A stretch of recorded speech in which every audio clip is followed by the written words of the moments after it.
Hey guys, Greg with BTOD.com.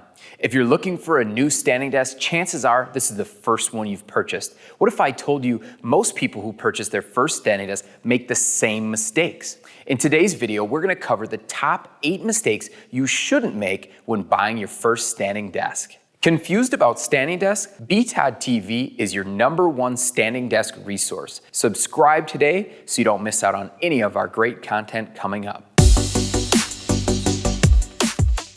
The health benefits of using a standing desk are no longer debatable.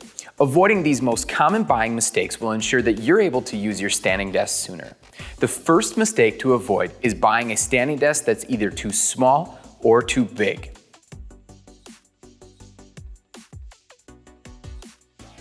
Buying the wrong size desk can be a costly mistake. Depending on the brand's restocking fees and return shipping costs, there can be a big fee associated with making this return. There's also the potential for a productivity issue, being that you may not have a desk to work at while you search for your new replacement desk.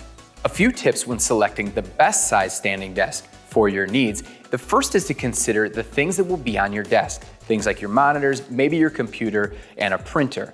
We want to make sure that the desk size will support all the essentials for your office tasking needs. Next, measure. You absolutely have to measure the space. If the desk is too large, it will not fit. So measure and measure twice. And if you're concerned about maybe the setup, you can also mock up your space by using tape for the floor to get a good idea of how things will flow around your new standing desk.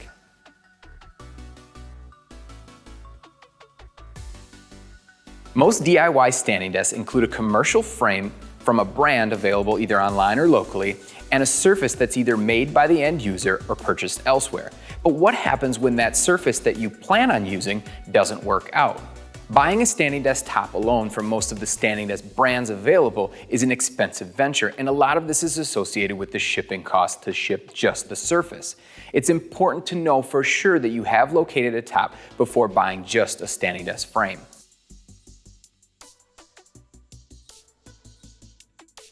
Like our previous problem, buying a desktop separate from your frame, adding accessories after purchasing your standing desk specifically from the same brand can be more expensive. And a lot of this is associated with the additional shipping costs sending the items out separately.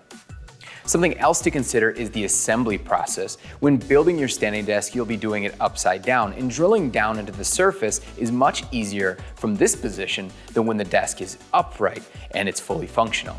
If your biggest hang-up for not purchasing the standing desk accessories that you either need or potentially want is the costs incurred with returning them, it's important to look at the finer details of the brand's return policy. Brands like ours actually waive restocking fees and cover the cost of return shipping on any of the accessories that we sell with our VertDesk or New Heights products.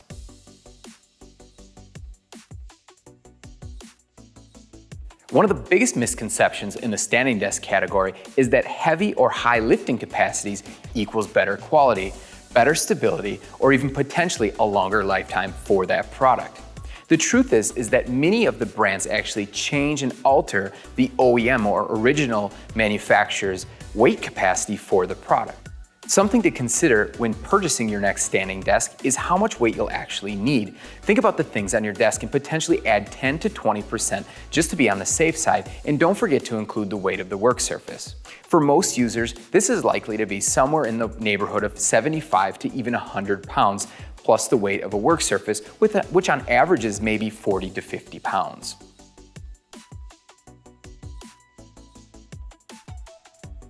One of the most subjective things about standing desks is linked to stability, and because every user is different, how stability impacts that individual user will vary greatly.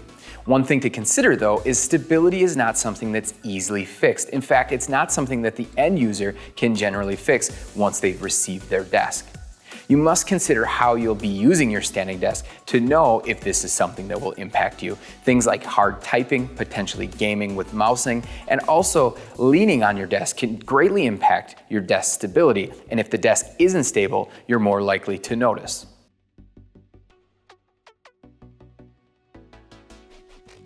If you're looking to find a stable standing desk, one of the biggest misconceptions that we've heard is that a wider standing desk is actually more stable. And this actually is not true. Through the use of our wobble meter, we've tested various widths of standing desk and found that there's really no difference in the stability of that desk, no matter what the width that was tested was.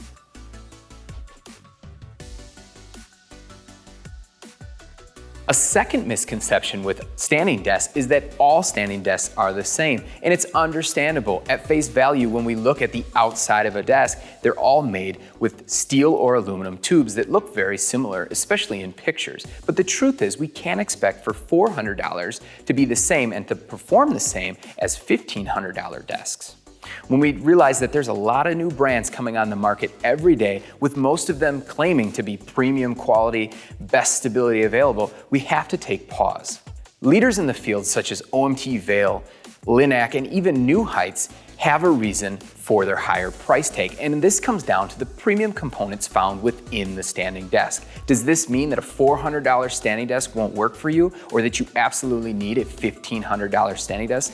Absolutely not. But it's important to consider what is most important to you when making your next standing desk purchase.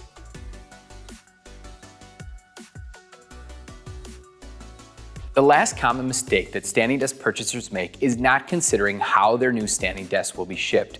While many of the small to medium-sized standing desks can ship ground carriers like FedEx or UPS ground, larger desk surfaces and shapes like L shapes and U shapes have the potential to ship via freight. That means it's going to be coming on a semi-trailer, a 53-foot long trailer. Are you ready to accept that shipment? These are things that you need to consider when purchasing your next standing desk. If you realize maybe I can't accept that delivery, you might be able to add additional services like a lift gate on the back of the truck or potentially inside delivery, but it's important to note that these types of services do cost additional money, and you'll likely have to get these things quoted from the brand that you purchase from. Buying a new standing desk doesn't have to be a bad experience, and armed with these top 8 mistakes that most new standing desk purchasers make, you'll be able to avoid the common pitfalls. I've dropped a link down in the description for our full-length version on the Learning Center at btod.com. And if you like this video, please help us out and hit the like button. And don't forget to subscribe. We've got a ton of great content coming out on standing desks. Thanks a lot for watching.